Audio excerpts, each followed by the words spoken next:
they have to put a trigger warning on this show. I think it's unfair of the writers to put the burden of figuring out whether we are insane for when watching the show on us. Regular Steve could stay. Mr. Magoo Steve could die and burn in the pits of hell. I hope Miranda flunk out of school. I really do. If you set intentions, if you cast spells, if you just say positive affirmations, go ahead and get you one right quick, because we get ready to talk about Che and Miranda. Carrie, Miranda, and Colonel Sanders sit down. Now, I know you like, sis, Colonel Sanders is dead. And I'm like, listen, they rejuvenated his outfit and threw it on Charlotte.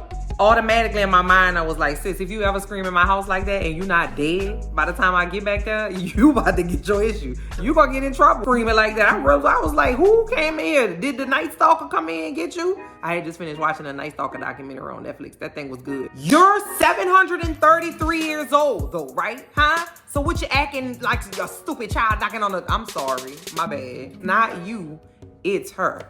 Hey everybody, thank you so much for checking out this video. It's your girl LB. Welcome to my channel Watch With Me LB, where I give you fun, fresh, and funny rants, reviews, and recaps on my favorite movies and TV shows. And today we're here to talk about And Just Like That, episode 9. What's it called? It's called No Strings Attached. Again, I don't know. They didn't have no theme of strings. I don't know. Is it no strings with... I don't know. Somebody comment down below and let me know if you know where the strings was at. Ma'am. You gonna have to get down, girl. Get down. Oh, she's so clingy. So, the episode opens up with Carrie, Miranda, and Colonel Sanders, okay, sitting down at the table having lunch. Carrie, Miranda, and Colonel Sanders sitting down. Now, I know you like, sis, Colonel Sanders is dead. And I'm like, listen, they rejuvenated his outfit and threw it on Charlotte. Charlotte got the collar up to her earlobes. And I'm trying to understand if they want her to be a school marm. Colonel Sanders talking about how she was excited that Carrie was going on a date with the teacher man that threw up on her shoes. And Carrie's like, this is not like we just gonna try it again. We're gonna do, it's gonna be a do-over. Oh, Carrie's not looking at all enthused about it. And so I'm not really sure why she's going, but all right. It ain't like they gonna let us see the date no way, right? So then Miranda is talking about how she wants the girls to come to paint this like habitat shelter or whatever that her and Naya have been working on. And Carrie, of course, is, making a smart ass remark and she don't want to do it. And, she's going to do it, but she's going to make you understand that she really would rather be somewhere else. Then we cut to Carrie at her apartment and she gets a knock on the door and it's her downstairs neighbor, Lisette. Lisette say, oh, girl, listen, we've only had 3 scenes together. Conversations together. We don't really know each other like that, but would you wear my ring and post it on your Instagram page and just, help me out? Because when Scarlett Johansson wore my ring, my sales skyrocketed. And if I don't make no money, I might have to go be a model again. And I'm like, sis, you giving me a champagne problem. And while she's asking her that, she looks at Carrie's hand, while she puts the ring on her finger, and she's like, oh, this ring is really pretty. Where did you get it from? And she's like, oh, my husband gave it to me. Carrie is saying, oh, my husband gave it to me. And the girl was like, oh, I didn't know you were married. That's crazy because I never see him. And she's like, is it a long distance relationship? And Carrie's like, oh yeah, it's long distance, girl. It can't get no more long distance than where we at. And I'm like, girl, is it a joke or is it not? Okay, damn. So whenever somebody I don't know is asking me buku questions, I don't like it. All right, I watch way too much ID channel, 2020, 48 hours, listen to murder podcasts for you to be asking me questions. Carrie's telling her about the ring and she's like, oh, my husband died or whatever. Now we go to Charlotte's house where Charlotte is with Rock helping them with their mitzvah. So Rock was gonna have a Jewish brothers and sisters. I know one is a bat mitzvah and a bar mitzvah. I don't know which one is for the girl and which one is for the boy. So I don't know which one they were going to have. So they are going to have a they mitzvah now. But I know one thing. Bar mitzvah, bat mitzvah, you going to have to practice that Torah. I know that. Okay, you better get in. You better sit down. You better get these songs together because I know you're going to have to recite some stuff and say some stuff. I ain't never been to a bat mitzvah or a bar mitzvah. But I know one thing, you about to get up in here and prepare. And here comes Lily running in like a chicken with her head cut off. I think it's very interesting what they did with Lily's character. Because if you think about it, back to Lily in episode 1 where Charlotte brought that beautiful dress in. So they made it seem like Lily was the normal level-headed one and that Rock was the one who was gonna be like, Mom, I'm rebelling. Because in this episode, I was gonna take my finger, pluck Lily in her forehead, right between her eyes, okay, because she needed it in this episode. It looked like I gave y'all a finger, huh? I really didn't. Charlotte gets a phone call, and it's Anthony, and Anthony is like, hey, I'm bringing a date to dinner tonight. I think he's really cute. He reads lots of books, and probably might be a good little catch. I'm gonna bring him to dinner. I just wanted to check with you and make sure that's okay. And Charlotte was like, don't be bringing no wild ass man in my house now for dinner. So while she's on the phone, we hear a blood curdling scream from the bathroom, and it's Lily, okay? And she was like, oh, I just got my cycle and my tracking app say I'm gonna get it on the 21st, and that's Lindsay's party, and I'm gonna miss the party because of whatever. That was the reason she was screaming. Automatically in my mind, I was like, sis, if you ever scream in my house like that and you not dead by the time I get back there, you about to get your issue. You gonna get in trouble screaming like that. I was like, who came in here? Did the Night Stalker come in and get you? I had just finished watching the Night Stalker documentary on Netflix. That thing was good. Immediately no, okay? And Charlotte is like, okay, well, you can use a tampon, baby, and go swimming. Like, people do it every day. And so Lily is opposed to using tampons. And so Charlotte was like, listen, you gonna use the tampon and go, or put this pad on and stay at the house. I don't know, like, those are your options. And so Lily left and was cussing on the way back to the room. I don't know. I didn't know that children in the multiverse was allowed to curse. I didn't know. Who knew? Okay. Now we get to Miranda and Che, who, you know, they eating. Now, Che and Miranda are doing something lame. And some people come over and ask Che for a picture. And they're like, oh, yeah, yo, cool. I'll do it. It's fine, whatever.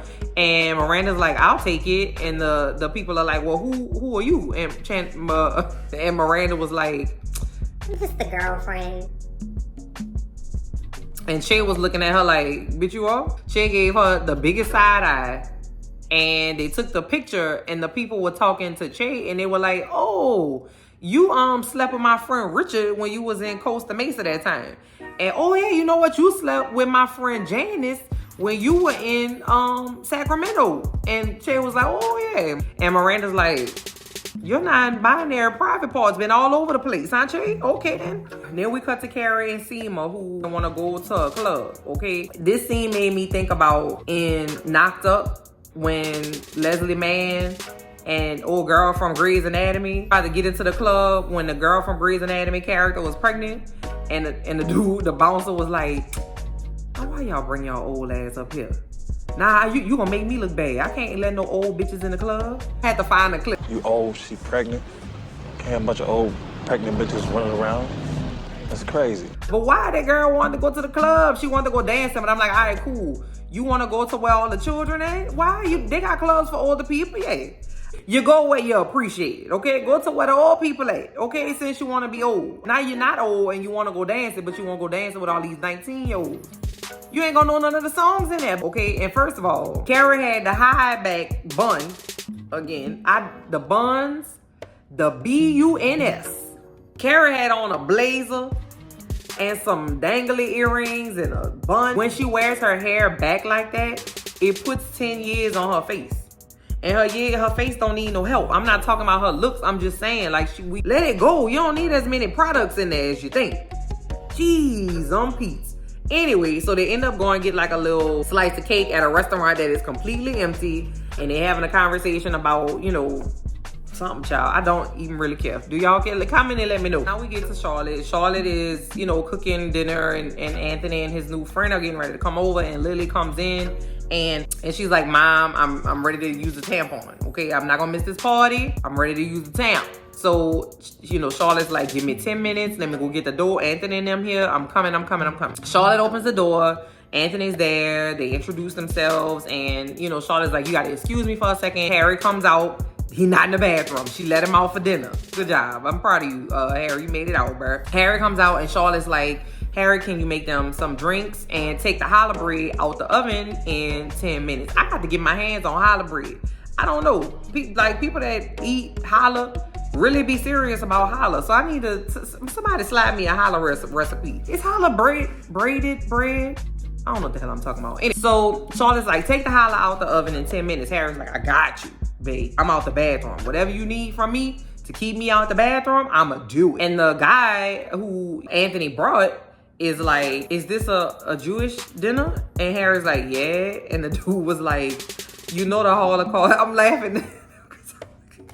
The dude was like, you know the Holocaust is a joke. And immediately Anthony was like, get out! Like,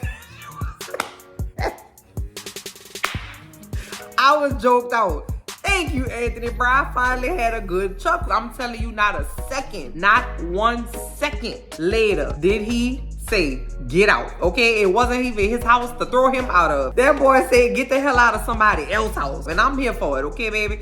You're not gonna say no wild stuff in front of this person, okay? Meaning L. And have me not say something. I'm here for it, Anthony. I will debate you down to your bone marrow. You hear me? We will both die before I let you say some wild stuff like that in front of my face. I just cannot do it. Anthony was hollering. That boy didn't even get through the threshold of the door first before he got put the hell out. And I hope they took the wine. That goddamn bottom, get your ass out my house. The Holocaust was a hoax. Huh? Slavery was a choice too then, huh? Dumbass. People be tripping. Hey, I swear. I'm telling you, we got to figure out how to get the hell up off this planet, bruh. Ooh, I figured it out again, y'all. Okay, another layer. Another layer has been peeled back. So if we in a multiverse, okay, the reason why the show is not funny to us is because it's not funny to us in this multiverse, okay? So we gotta figure out how to get to where they actually are for it to make sense to us. That's why, okay? That's why it doesn't make sense, because it's not for us. This is just a way for them to tell us, come here, okay? Oh, I love knowledge. So let's all celebrate the fact that Anthony finally gave us a laugh, okay? And let me know if it was just me. Maybe I was the only one that found that part funny. So, okay, so now we go back to a quick little scene at Carrie's house, and she's taking her wedding ring off, and she's gonna put it in a box with Big's ring. But she sees Big's ring, and she's like, oh, that was my baby's ring. Why? No, can that man get his package delivered, please, Blue? She just like me, though. She got to say something, too. Carrie sees his ring, and she gets kind of like, oh, that was his ring, or whatever. So she takes his ring out and puts it on her finger. Now, Carrie's fingers are small. So she puts the ring on, and the ring's so damn big that she could have put her finger in it, and then I could have put mine in there too, and we could have been a triad, okay? We could have been all wearing big ring at one time. Pause, put a pin right there. Then we flip back to Charlotte's house, okay? And she's in the bathroom with Lily trying to teach her how to put in a tampon, okay? So Charlotte's like giving her the talk, right? No, if you feel it's in there wrong, you just gotta do it like this. You gotta leave the string out. And Lily is like being stupid, okay? Now we cut to Carrie, who is at the dinner place waiting on the teacher man, right? So she's standing outside, and he pulls up in a cab, and she's like, sorry, I didn't want to, text you this, but I don't think I'm ready to do this, and, it's whatever. And I just took his ring out, and I saw the ring and something. And then and then the man was like, yeah, I have my wife's last voicemail that she left me, and I just listened to it over and over again, and whatever. In this scene, the outfit that Carrie had on, I wasn't mad at. And she had a school mom skirt on. Okay, now I know that everybody got to be old, so I'm just okay with that. But the way that they chose to dress her as old, it wasn't horrible. And I appreciate non-horribleness, okay? So she did have a ponytail, but she had like stuff around her face. Like she had a little couple pieces, and it was a side ponytail, and it wasn't like a IRS auditor. So when I get little glimmers of hope, I'ma acknowledge it. I was also kind of annoyed because I understand the whole I want to take it to your face thing, but we got technology, baby. So you mean to tell me you got this dude, he might have got home from work early, like left work early. He might have been busy, got home, took a shower, was trying to figure out what he was going to wear, laying shit out. His apartment or house probably a wreck because he didn't know what he was going to wear. He took a cab, which means he spent money to get there to stand on a curb for you to tell him that he's not going into the restaurant. I would have been more mad about that than you telling me over text that you're not ready to do this and A, B, C, and D. Girl, you better go ahead, Carrie Bradshaw. Utilize technology, baby. You could look him in his eye over your cellular device. You could have texted him a video, okay? And you could have been like, hey, I want to look you in your eyes. So reply to this video, but just hold the phone directly on your eyes. Like, I pray Okay, if you don't pray, don't pray. If you set intentions, if you cast spells, if you just say positive affirmations, go ahead and get you one right quick, because we can ready to talk about Che and Miranda. Because you just can't go into talking about Che and Miranda willy-nilly. You have to really be in a great space mentally. I just wanted to give people like a heads up, or maybe this should even be like a trigger warning, okay? And even the way Miranda knocked on the door was pissing me off. Boop, boop, boop, boop, boop, boop, boop. Like, she didn't say boop, but she knocked. So my boop is her knock. So she was like knocking around the door. You're 733 years old though, right? Huh? So what you acting like your stupid child knocking on the... I'm sorry, my bad. Not you, it's her, okay? So she knocks on the door like an idiot, and Che opens the door with a like, bitch, what you doing here? Kind of look, right? And Miranda was like, Surprise. girl, you better do something different with yourself. Trying to be sultry, but just look like she just had like laryngitis or something. It's your favorite person with your favorite cookies. I was sitting at the library and I was craving me some Che.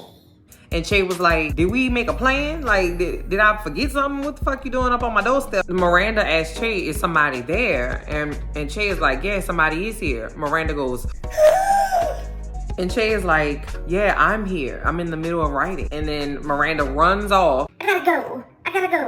No, it's fine. It's fine. Act like this never happened. It's totally okay. You should totally write. And Che is like, Miranda, stop. I'm sorry.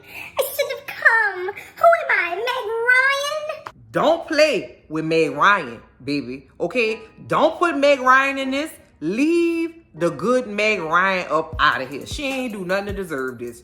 Don't play with her. She is a classic, iconic 80s and 90s and 2000s actress. She wouldn't do that. First of all, don't take Sleepless in Seattle and think Meg Ryan would just do that. Because when Harry met Sally wasn't playing with Harry ass like that. Just because she's sweet and like quirky and whatever doesn't mean she's stupid, because Miranda is stupid. Meg Ryan wasn't stupid in none of her movies. Okay, Meg, call me, girl, if you want to file suit or something for defamation, because I'll help you. Playing with Meg Ryan like that, not on my watch. I'm not sure why Che wouldn't look at that behavior and tell themselves that maybe I should get the fuck up out of here, because this bitch is crazy. Che is like, this isn't gonna work. And Miranda's like, No.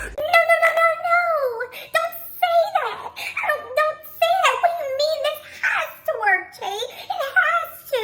I can't do it without you. I threw my family away, and I'm a dumbass. You have to help me. if you know that this girl at 943 years old is gonna say, No, don't say that. and then expect us to deal with that, you need to prepare us for that. Put a trigger warning on this thing. And so Che is like, don't put us in those suffocating tropes of a cisgendered relationship. I'm not a guy, and you're not my girlfriend, and we're not dating. And Miranda's like, Well, what are we doing? and I'm like, if y'all bitches don't sit down and have a conversation instead of having sex and eating cookies and shrimp and shit all day, I'ma box both y'all out. Okay, you punching me in my face with Miranda. You beating me over my head with Miranda. It's like, is it me? The answer is no, the hell it's not. It's y'all. The shelter that Miranda and Naya have been working on, and everybody is arriving. And Carrie has on her overalls, and her hair is loose and wavy, and she looks very youthful and not tied, and not like a female drill sergeant on a date. Okay, Carrie meet up with Miranda, and Miranda is introducing them to Naya, who comes out and confuse my spirit because, baby, are you not gonna paint? Is that if I would have chose anything in my closet to like navigate a painting rehab situation, it wouldn't be a black, burgundy, pink, and orange tracksuit. She was looking cute. I just didn't understand if she was just a coordinator or if she, all right. So Seema was like, I'm not about to paint. I'm gonna write y'all a check. I'm about to go have a little seat. Y'all take it easy. Steve and Brady come, and Steve is like, well, I'm gonna work with you, Carrie. And then Miranda's like, I'll work with you, Brady. And Brady's like, girl, fuck you. I'm about to go work with Louise. Brady don't like his mama. And who can be mad at him? Lisa Todd Wexley comes and pulls up in a limo. And everybody's like, what the hell? And you know, LTW is like, my bad, girl. I ordered a 17 passenger van. And then they pulled up with a limo because they didn't have no van. She got out with her kids and her children's friends and her friends' friends, and her husband was in there, and she brought all the people to work. And she got out and she was like, hey, I just wanted to know if it'll be all right if I could take some pictures while we're working because it could be good for fundraising at your website. Naya was like, oh, that's cool. So Charlotte pulls up and everybody's coming, you know, together to help. So we see LTW's husband and her children in the thing, and they painting, and you know, her husband's being really patient and sweet with them, and Naya's husband is also in that room and he's painting with a blue hat on, which I'm like, why y'all wearing that? Y'all must have never painted before, baby, because you could paint upstairs and you will find a spackle of paint downstairs inside your microwave. Painting is messy as hell. These people got all the fashions on painting this thing, but all right. So he's like looking at them and he's telling Naya, like, damn, that makes me like, I'm looking over there and I'm like feeling a little something, feeling like a little baby might mean that. And so Naya's like, oh yeah, okay, cool.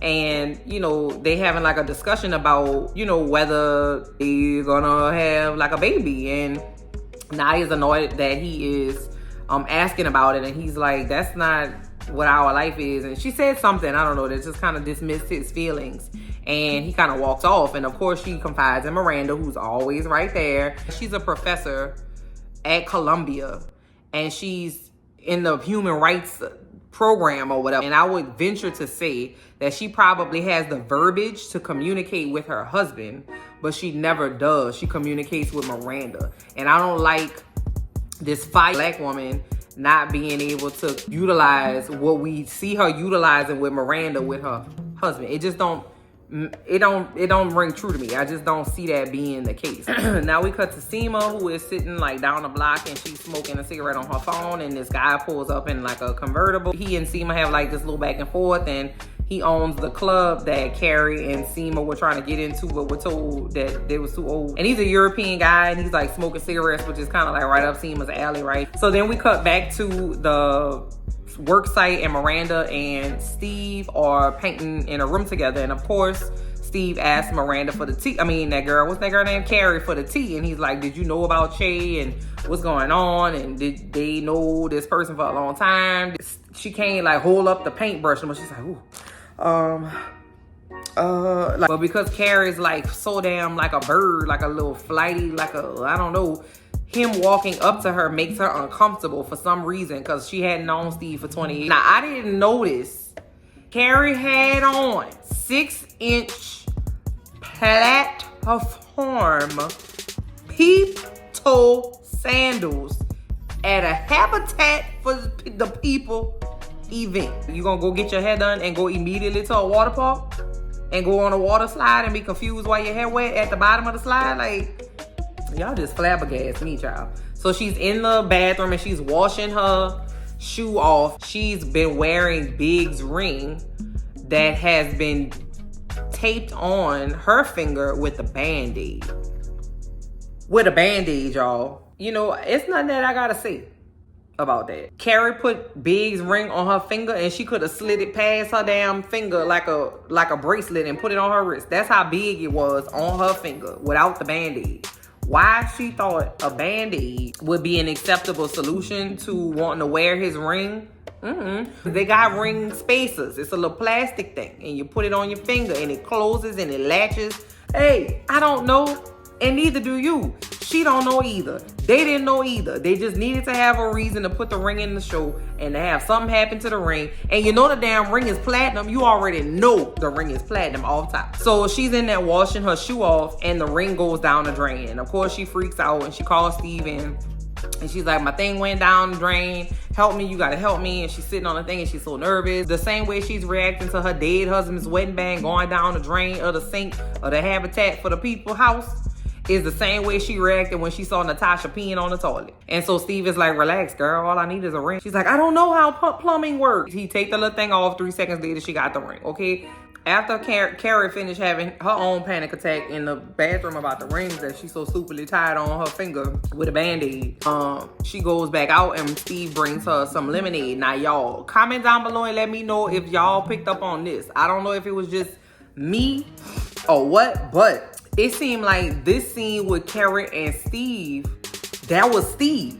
Like, he wasn't Mr. Magoo. It was very, very close to what I remember Steve to being. He wasn't, I don't think the man in his throat could come out because the actor himself was being sincere. You know, you got to put 2 and 2 together with this damn thing. And even when you do put 2 and 2 together, it ain't 4, it's 12.